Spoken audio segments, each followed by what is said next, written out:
Hi, so I am working on a double degree with nutrition with the emphasis in wellness and also business administration. And what got me interested in nutrition with the emphasis in wellness was in my early 20s, I was diagnosed as type 2 diabetic. And they gave me pills. They were like, hey, so what, when you go home, watch your carbs, watch your sugar. You have to take pills and you're going to have to be like this for the rest of your life. I did not accept that.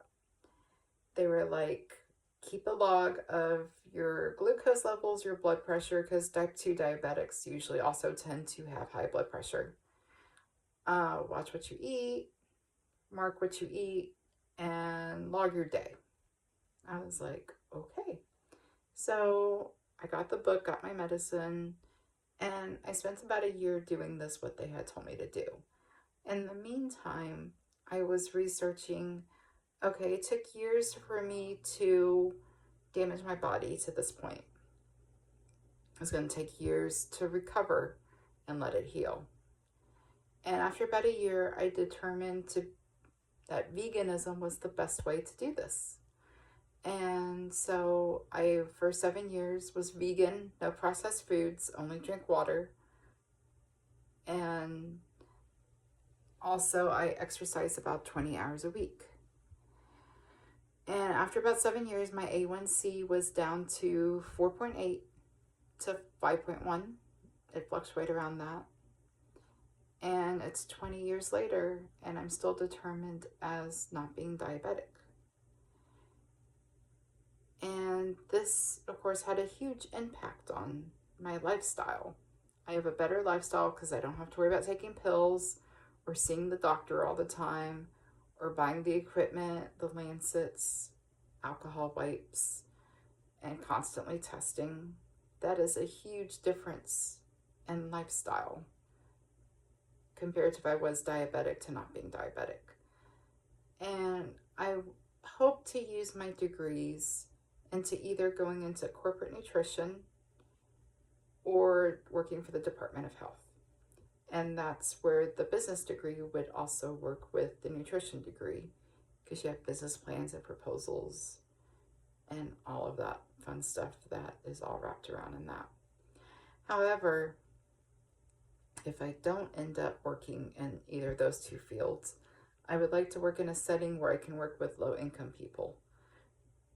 Because when I found out I was type 2 diabetic and insurance wouldn't cover it and there was no subsidies because I made too much money, I had to figure it out for myself. And some people don't have the time or the money to figure it out for themselves.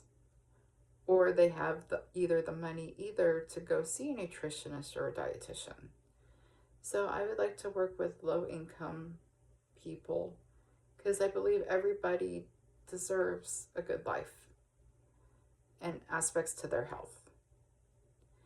And they need that information. And so if I can help somebody with their chronic pain, maybe be less and having to spend less money, because also medical care is very expensive these days. And if you're low income, you couldn't afford it before, and you're definitely having a hard time to afford it now. So I would like to possibly work with that aspect. And the reason I think it works with public health is because if you have a community that is healthy, then that community would prosper. If everybody's getting sick, like you hear example with like Flint, Michigan, whole communities are getting sick because of what's in their water. That can do a lot to a community. That can destroy a whole community. And so with nutrition, with the emphasis in wellness, it's not just food. It's also exercise, self-care, with taking time out, sitting for 20 minutes maybe to help lower your blood pressure, or exercise to help with certain diseases. It's an overall well-being. And I think that's what's important, not just the food aspect of it, but everything that you do impacting different parts of the body. And if I can help people in the public, those that, especially those that can't afford that kind of information, to help them with a better life, then I think that's the best I can offer.